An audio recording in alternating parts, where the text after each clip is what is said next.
ఆనపకాయ శనగపప్పు కూర ఎప్పుడైనా ట్రై చేస్తారా మీరు? ట్రై చేయకపోతే నేను చూపిస్తున్న రెసిపీ ఈసారి మాత్రం ఆనపకాయలు మీరు ఇంటికి తెచ్చుకున్నప్పుడు నేను చేసినట్టయితే చేసి చూడండి. మస్తు టేస్టీ వస్తుంది అనమాట. అండ్ సింపుల్ ప్రాసెసే అనమాట. ఫస్ట్ అయితే శనగపప్పును ఒక 10 మినిట్స్ వాటర్లో నానబెట్టి తర్వాతకి మనము ఆయిల్లో ఫ్రై చేసుకోవాలి. ఆయిల్లో మంచిగా కలుపుకోవాలి, జర పచ్చివాసన మొత్తం పోయే వరకు. అండ్ పచ్చివాసన పోయిన తర్వాత కట్ చేసి పెట్టుకున్న పచ్చిమిరపకాయలు కూడా ఇందులో వేసి మంచిగా కలుపుకోవాలి. అండ్ పచ్చిమిరపకాయలు నేను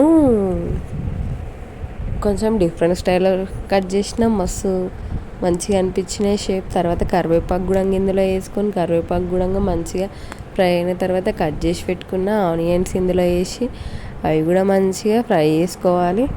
అండ్ ఇవి మంచిగా మగ్గిన తర్వాతకి ఇందులో పసుపు అండ్ అల్లం వెల్లిగడ్డ వేసుకొని మంచిగా కలుపుకోవాలి.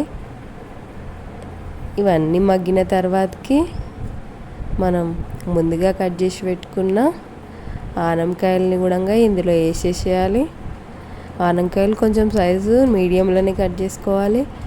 అండ్ కారం అవసరం లేదు, మనం పచ్చిమిరపకాయలు వేసినాం కాబట్టి ఉప్పు అయితే తగినంత వేసుకొని మంచిగా అన్నీ మిక్స్ చేసుకున్న తర్వాతకి మూత పెట్టి ఉడికించుకోవాలి.